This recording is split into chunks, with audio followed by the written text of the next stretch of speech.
Amém. Isaías capítulo 1 diz, visão de Isaías, filho de Amós, que ele teve a respeito de Judá e Jerusalém, nos dias de Uzias, Jotão, Acais e Ezequias, reis de Judá.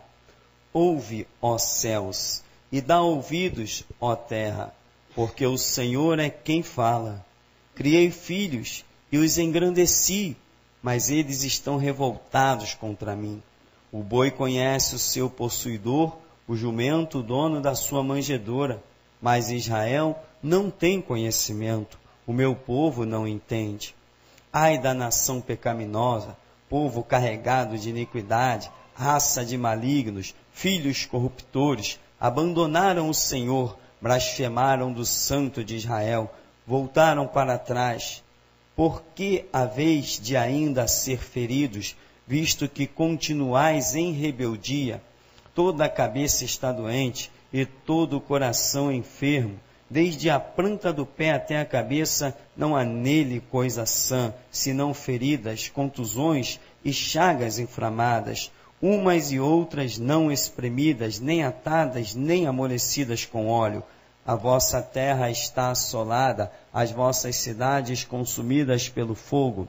A vossa lavoura os estranhos devoram em vossa presença, e a terra se acha devastada como numa subversão de estranhos. A filha de Sião é deixada como choça na vinha, como palhoça no pepinal, como cidade sitiada. Se o Senhor dos Exércitos não tivesse deixado alguns sobreviventes, já nos teríamos tornado como Sodoma e semelhante a Gomorra. Amém? Você pode sentar em nome de Jesus. Esse texto introdutório de Isaías, que depois vai continuar a partir do verso 10, dizendo, condenado o culto hipócrita. Mas o profeta Isaías, ele vem falando contra Judá e Jerusalém. Judá e Jerusalém hoje representa o quê? Visto que nós nos chamamos de Israel de Deus, amém? Não é assim que nós nos chamamos? Israel de Deus? Então, Judá e Jerusalém representam o quê? A igreja, amém? Não é isso? Eu creio que sim, né? Nós somos o Israel de Deus. Jerusalém nada mais é a tipificação do que a igreja, porque Jerusalém é onde Deus reunia o seu povo. Judá, onde Deus reunia o seu povo. Israel como um todo, a nação sacerdotal. Nação sacerdotal hoje é o quê? A igreja. Então, nós temos aqui uma tipificação. E nós vemos que a Escritura diz, ouve, ó céus, dá ouvidos, ó terra. O Senhor é quem fala. Criei filhos e os engrandeci, mas eles estão revoltados contra mim. A pergunta não é essa, a questão não é essa. Nós não estávamos completamente perdidos, alienados, nas nossas paranoias. Não éramos filhos, éramos apenas criaturas de Deus, completamente perdidos, com entendimento completamente louco, se curvando diante de um boneco de gesso, chamando tranca-rua de meu pai e pombagira de mamãe. Não era assim? Nós éramos os seres mais estúpidos que um planeta pudesse conceber, completamente cegos. O que Deus fez conosco? Nos transformou em filhos, nos deu dignidade. Hoje não nos curvamos mais para colocar trabalhos nas encruzilhadas. Dobramos os nossos joelhos e adoramos um Deus verdadeiro e santo, que retira o jugo e o fardo dos nossos ombros e nos dá a sua graça e nos dá a sua paz. Então, olha o que o Senhor fez conosco. Ele nos criou como filhos e nos engrandeceu. Nos fez nação sacerdotal, povo de propriedade exclusiva dele. Não devemos obediência a mais ninguém, a nenhum governo, a nenhum rei, a nenhum dos que se dizem soberanos. Para nós há um único Deus e um só Senhor chamado Cristo Jesus. Ele nos engrandeceu. Ele nos fez a promessa: 1.000 cairão ao nosso lado, 10.000 à nossa direita, e nós não seremos atingidos. Ele nos sustenta na palma da sua mão e ninguém nos pode arrebatar. Não tem armas, não tem homens, não tem Estado, não tem nada. Aleluia. Ele é o nosso refúgio e fortaleza. Ele é o nosso escudo. Ele nos engrandeceu mesmo. Aleluia. Ele baniu o medo do nosso interior. Nem a morte, nem a vida, nem principado, nem potestade, nem altura, nem profundidade. Nada nos pode causar medo. Isso que é engrandecer. Isso que é Deus. Tu não tem medo de polícia, tu não tem medo de delegado, tu não tem medo de revólver, tu não tem medo de nada, porque Ele é o teu escudo. Ele nos engrandeceu ou não engrandeceu? Engrandeceu. Olha o que Ele fez com a sua igreja, engrandeceu. Cercou-nos com uma sebe e nos deu a promessa: olha, as portas do inferno não prevalecerão contra a minha igreja. Engrandeceu, claro que Ele engrandeceu. Para quem o conhece, vê que Ele nos engrandeceu. Quando você olhar para trás, né? Você se vê lá no passado. Quem era você no passado? Nada. Absolutamente nada. Perdido, sem nenhum conhecimento daquilo que é lâmpada para os nossos pés e luz para o nosso caminho. Completamente perdidos, cegos, guiados por outros cegos, sempre caindo numa cova aqui, em outra cova colar. Era assim a nossa vida. Mas Ele nos arrancou as vendas dos olhos. E disse: vinde após mim. Ele disse: eu sou a luz do mundo. Quem me segue não andará em trevas. Eu sou a luz do mundo. Hoje nós, seguindo Jesus, temos tudo esclarecido diante dos nossos olhos. Ele nos engrandeceu. Ele nos criou, nos engrandeceu, nos fez filhos. Aí ele diz e vem e diz: ó, isso tudo que eu fiz, o que aconteceu com eles? Estão revoltados contra mim. Irmão, você está revoltado contra Deus? O contexto aqui histórico é Israel. Mas o contexto profético pega todo aquele que tiver saído do prumo da palavra. Você pode não estar revoltado contra Deus. Eu posso não estar revoltado contra Deus. Mas tem muita gente por aí que está. Como que estão? Porque abrem a boca e falam contra Deus? Não é isso. São as nossas atitudes que descrevem a nossa revolta contra Deus e os princípios da sua palavra. Ele vem e faz até uma analogia aqui, dizendo: o boi conhece o seu possuidor, o jumento o dono da manjedoura, mas Israel não tem conhecimento. Depois o profeta Oséias vai dizer: o meu povo está sendo destruído por falta de conhecimento. Então, veja aqui, a partir do verso 10, o Senhor continua a falar: ouve a palavra do Senhor, vós príncipes de Sodoma, prestai ouvidos à lei do nosso Deus, vós povo de Gomorra. Mas para quem Deus está falando? Para Judá e Jerusalém. Como pode o povo de Deus ser comparado? Ora, você conhece as narrativas bíblicas sobre o que foi Sodoma e Gomorra, a mais profunda abominação, a ponto de Deus fazer fogo e enxofre cair do céu e consumir toda a cidade, não sobrou nada. Como é que pode Deus vir agora e comparar a cidade dos filhos que Ele criou, que ele guardou, que ele separou, comparar a Sodoma e Gomorra. Mas ele está dirigindo a palavra tanto aos príncipes, aos líderes, quanto ao povo. E está chamando Judá e Jerusalém de Sodoma e de Gomorra. Como falei no começo, isso tipifica a igreja. Será que esta palavra é aplicada nos dias de hoje? Será que temos igrejas comparadas a Sodoma e a Gomorra? Ou seja, será que temos igrejas que estão na mira da ira de Deus? Será que temos igrejas a estarem prestes a serem destruídas pela ira de Deus? Ele continua dizendo: de que me serve a mim a multidão dos vossos sacrifícios?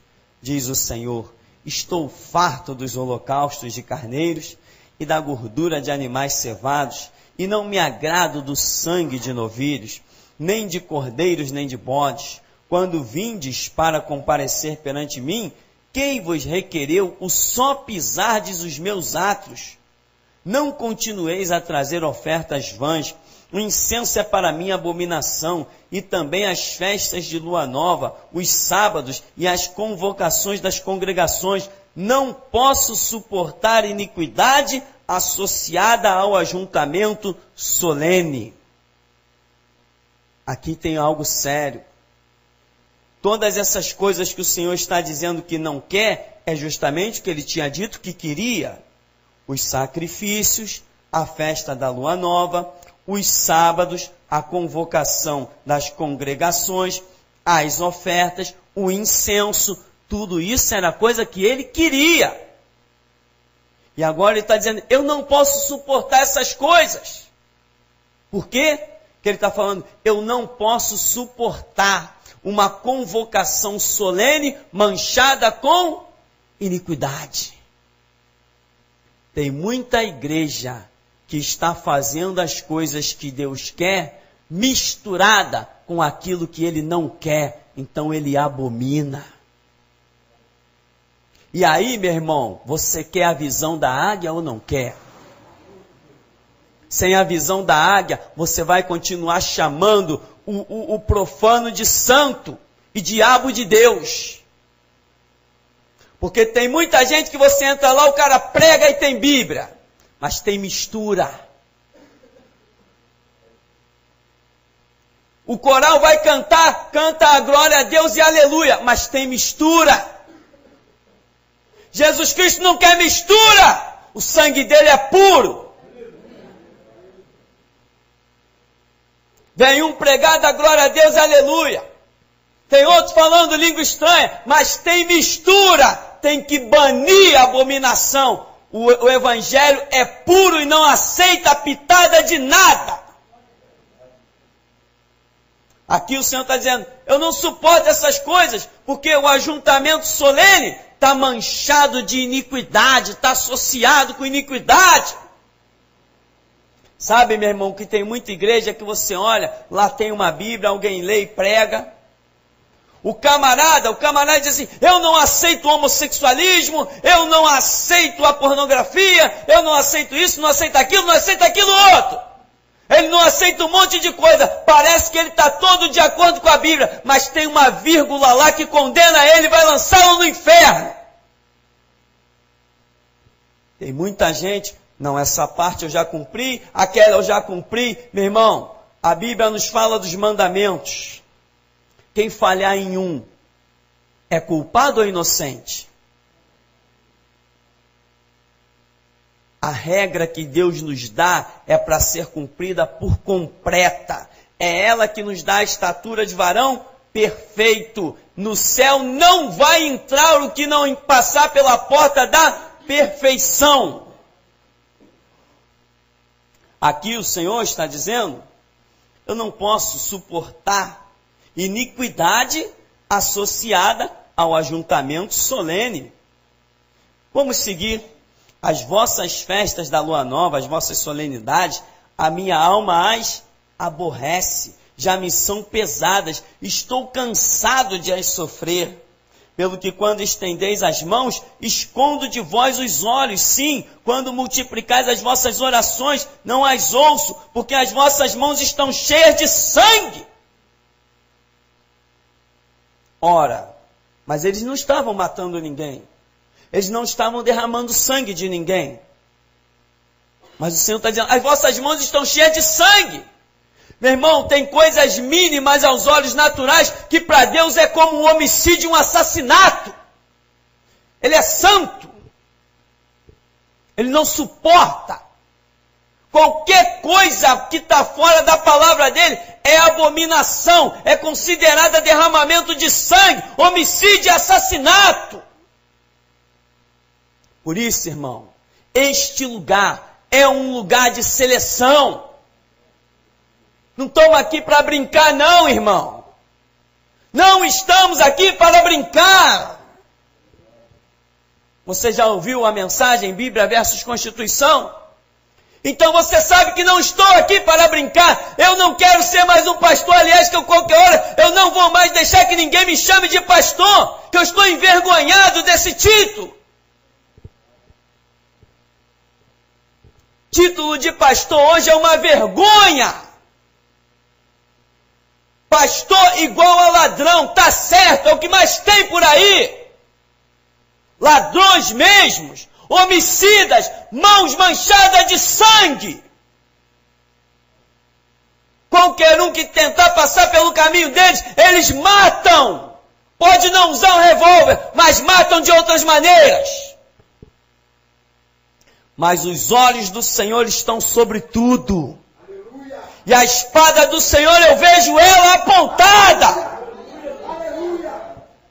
Ele não está de braços cruzados. Ele só está esperando o tempo certo. E horrenda coisa é cair nas mãos de um Deus vivo. E muitos já caíram. A hora que Deus lhes puxar o tapete, eles vão ver com quem brincaram.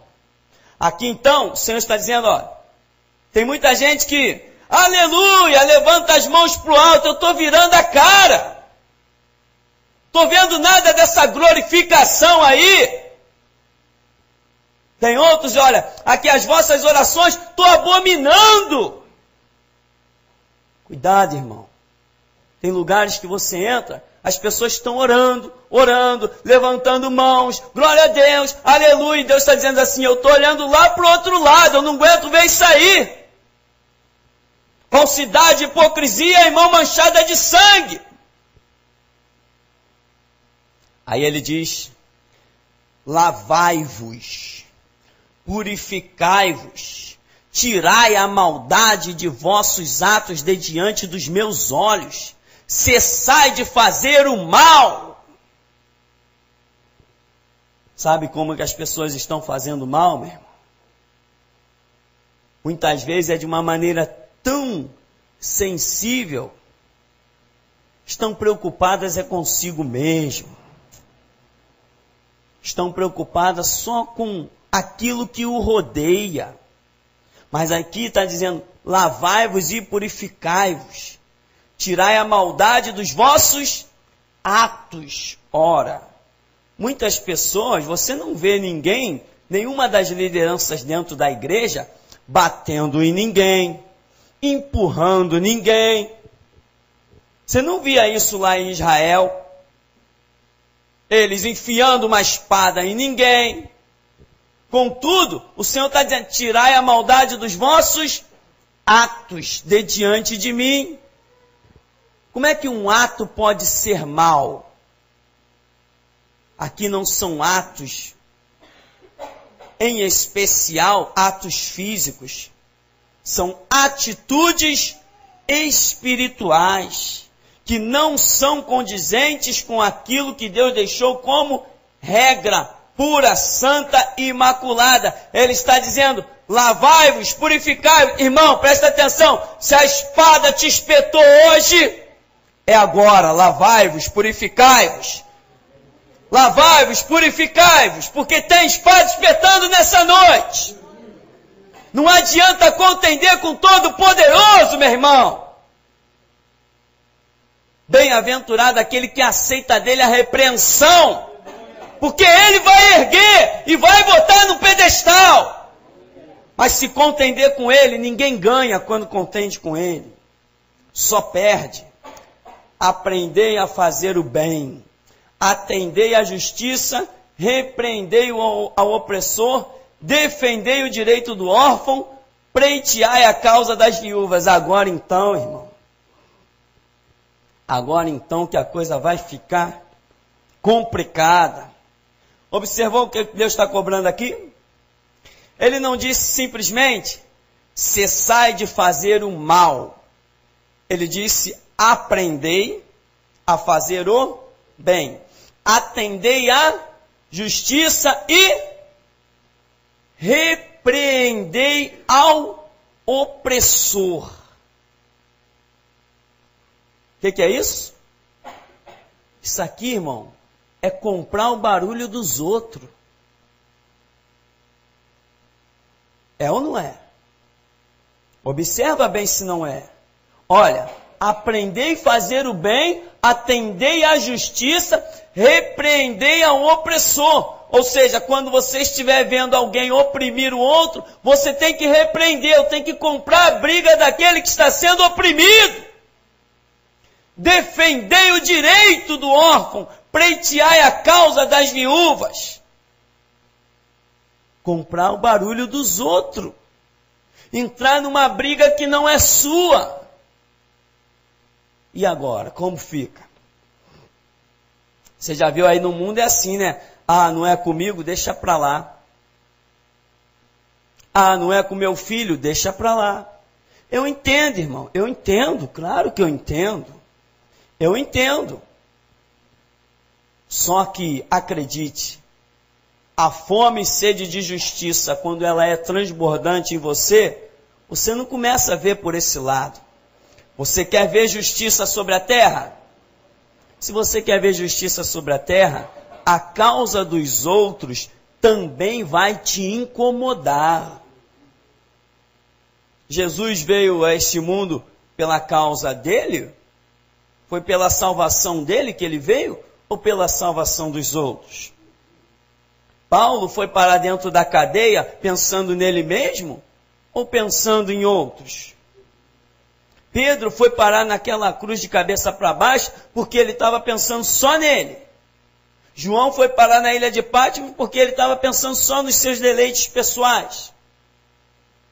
A causa do Evangelho é pensarmos nos outros e não em nós mesmos. Aí diz, vinde, pois, e arrazoemos, diz o Senhor. Ainda que os vossos pecados sejam como a escarlata, eles se tornarão brancos como a neve. Ainda que sejam vermelhos como o carmesim, se tornarão como a lã. Se quiserdes e me ouvirdes, comereis o melhor desta terra. Mas, se recusardes e fordes rebeldes, sereis devorados à espada, porque a boca do Senhor o diz. Aqui cabe uma pausa para nós fazermos uma oração. E dizer, Senhor, eu não quero ser rebelde. Me ensina, me dá graça, fala comigo. Mas, quando Deus fala, irmão, Ele fala com clareza. Não vai depois dizer, não entendi, e falar de novo. Não brinca com Deus, não. Ele fala com clareza. Se recusar de fontes rebeldes, sereis devorados à espada. Mas está dizendo, o vosso pecado pode ser como for. Eu vou purificar. Se aprender a fazer o bem, atender à justiça, repreender o opressor, defender a causa dos órfãos, pleitear a causa das viúvas, aí Ele vai te purificar, porque você tem fome, tem sede de justiça, você quer andar naquilo que o Senhor quer que você ande. Cabe aí a sua oração. Você pode falar com Deus. Se quiserdes e me ouvirdes, comereis o melhor desta terra. Você quer ouvir Deus? Mas se for de rebelde, a espada vai devorar vocês. Você está de pé? Até aqui te ajudou o Senhor? Aquele que está de pé? Cuide, vigie, para não cair. Para concluirmos, diz no 21, como se fez prostituta a cidade fiel. Traduzindo, como se fez prostituta a igreja fiel. Ela que estava cheia de justiça, nela habitava a retidão, mas agora homicidas. A tua prata se tornou em escória. O teu licor, o teu vinho, se misturou com água. Ou seja, o vinho que representa aí até uma doutrina pura, está misturado com água. Os teus príncipes são rebeldes e companheiros de ladrões. Cada um deles ama o suborno e corre atrás de recompensas, de salários. Ora, no mundo que eu vivo, Jerusalém representa a igreja. A igreja já é a Jerusalém celestial, implantada com a glória de Deus na terra.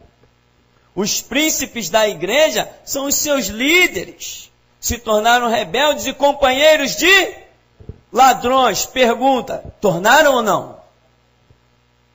Precisa traduzir? Será que precisa traduzir que as lideranças evangélicas se tornaram companheiros dos ladrões? Não precisa traduzir. Silas Malafaia é companheiro de um monte de ladrão. Na família dele também já está cheia de ladrão. São tudo políticos. Todo político é ladrão. Político honesto? Ah, tá. Político honesto nasce morto. Todo mundo que entra para aquele lixo tem que se filiar a um partido. E todos os partidos já estão com as mãos manchadas de sangue.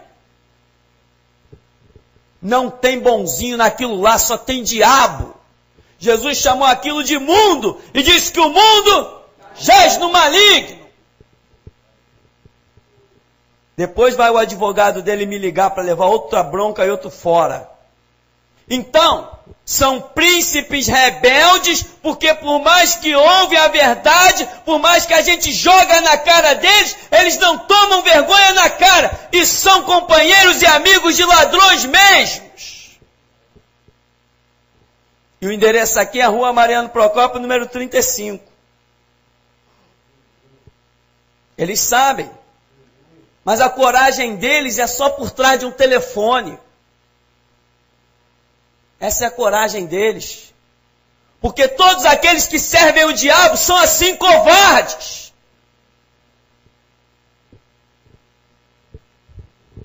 Jesus Cristo ainda vai purificar a sua igreja. Aqui diz que cada um deles ama o suborno, as lisonjas e corre atrás de salários e recompensas. Corre ou não corre? E ainda diz, não defendem o direito do órfão e não chega perante eles a causa das viúvas. Claro que não chega.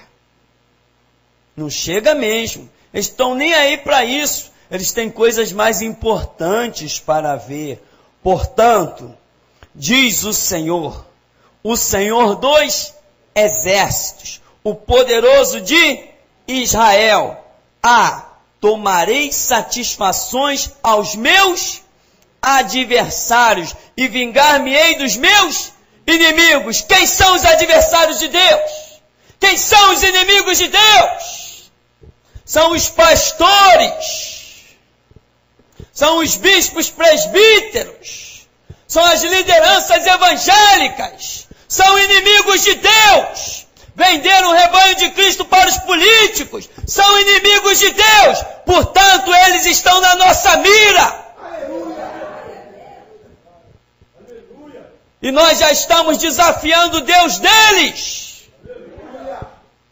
Porque esse ministério não veio para brincadeira. Esse ministério nasceu de clamor, de lágrima. Esse ministério nasceu de fome e sede de justiça. Eu não pedi ministério para desfilar de carro novo. A hora está chegando. O funil está apertando. Minha alma engrandece ao Senhor. Meu espírito se alegra em Deus, o meu Salvador. Porque eu tenho fome e sede de justiça, e Ele me prometeu que eu serei saciado.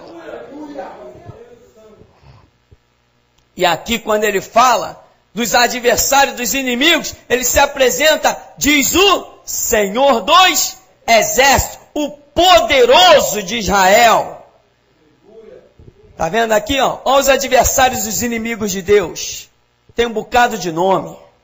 Silas Malafaia é o primeiro da lista. Esse foi o que mais vendeu o povo de Deus para os políticos. Tem um outro aí que pensa que é famoso, garoto propaganda também, Marco Feliciano. Tem outros inimigos de Deus. Benihim está exaltando Bento XVI.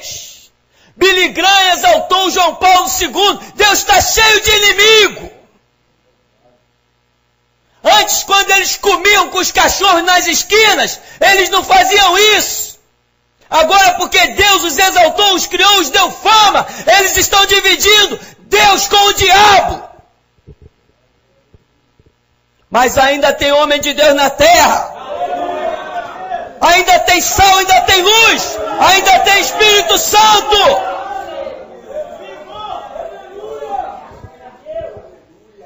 Ainda tem 7.000 que não vão dobrar os joelhos. Mas Deus está cheio de adversários. E aonde que Ele achou os seus adversários? Lá dentro da igreja, que deveria ser coluna e firmeza da verdade, agora é palco de ladrões e homicidas. Não precisa dizer aonde vamos distribuir as cópias desse CD. Não precisa dizer. Não precisa dizer que vamos colocar na internet para o mundo inteiro ver. Não precisa dizer que tudo que é mídia que vier à nossa mão, vamos largar, doa em quem doer. Porque a sebe de Deus ainda está estendida em volta daqueles que têm fome e sede de justiça. Diz aqui, olha. Voltarei contra ti a minha mão, purificar-te-ei como com potassa das tuas escórias e tirarei de ti todo metal impuro. Deus está dizendo, olha o que eu vou fazer com a minha cidade. Olha o que eu vou fazer com a minha igreja. Eu vou voltar contra ela a minha mão e vou purificá-la. E no verso 26... restituir-te-ei os teus juízes como eram antigamente, os teus conselheiros como no princípio. Depois te chamarão cidade de justiça, cidade fiel, ou seja, restauração. É aí que nós chegamos, irmão.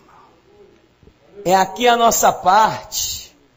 É a mim e você que Deus vai usar como chicote para restaurar os juízes da terra. Para restaurar os líderes, restaurar aqueles, não os que estão aí na autoridade. Esses estão cortados e não tem mais arrependimento. Mas através de nós, novos líderes, novos juízes, novos príncipes vão se levantar para restaurar a cidade de Deus.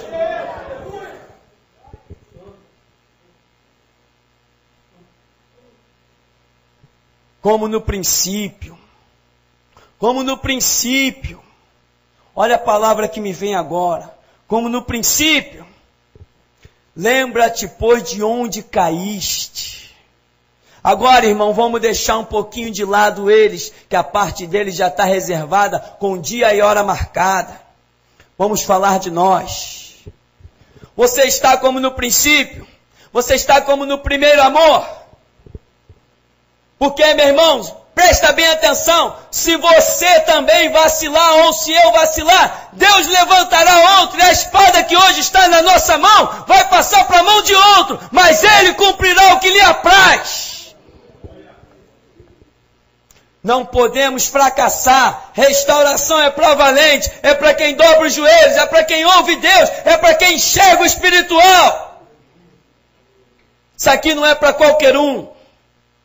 Eu já tenho dito para algumas pessoas: pastor, eu vou lá na igreja. Não vem não, irmão. Procura uma outra igreja, porque lá não tem lugar para você.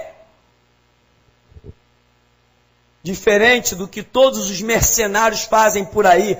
Você quer vir? É mais um para dar dinheiro. Aqui a gente não precisa de gente para dar dinheiro. Aqui a gente precisa de gente para dar vida.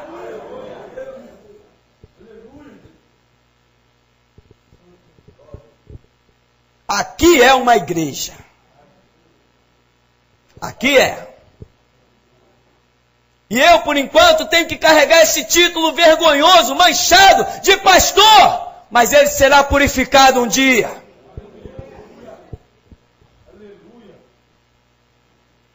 O que importa é nós mostrarmos para os outros: você é pastor? Sou, mas não sou como fulano, beltrano, nem cicrano. Quer a prova? Entende, irmão? Não subo em morro para ungir arma de ninguém, nem apresento candidato político. Não me misture. Não confunda. Porque muitas coisas têm o mesmo nome. Muitas coisas se parecem por fora. Mas o que manda é o que vai por dentro. Então, irmãos, a gente vai concluir. Diz no verso 27. Sião será redimida pelo direito, e os que se arrependem pela justiça. Mas os transgressores e os pecadores serão juntamente destruídos, e os que deixarem o Senhor perecerão. Porque vos envergonhareis dos carvalhos que cobiçastes, e sereis confundido por causa dos jardins que escolhestes, porque sereis como carvalho, cujas folhas murcham, e como a floresta que não tem água. O forte se tornará em estopa, e a sua obra em faísca. Ambos arderão juntamente, e não haverá quem os apague. Esta é a recompensa desses que se esqueceram de Deus. Desses que colocaram a Bíblia abaixo de uma constituição, desses que exaltaram políticos acima do rebanho de Cristo. Irmão, se um político quiser entrar aqui, ele tem que sentar aí e saber que ele é menor do que você.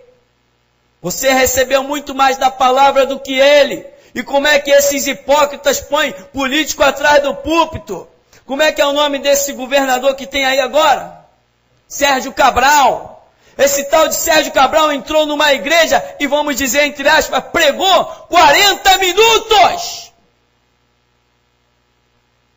E membros ali fiéis, durante anos e anos, nunca tiveram a oportunidade de pegar 40 segundos naquele microfone. E eu pergunto, quantas vezes Sérgio Cabral deu dízimo para colocar uma telha ou um tijolo naquele negócio? Meu irmão, eu não sou revoltado com nada. Eu tenho a fome e sede de justiça. Portanto, a parte que lhes cabe é essa. Eles vão queimar como a estopa. E que assim seja para a honra e glória do nome do Senhor.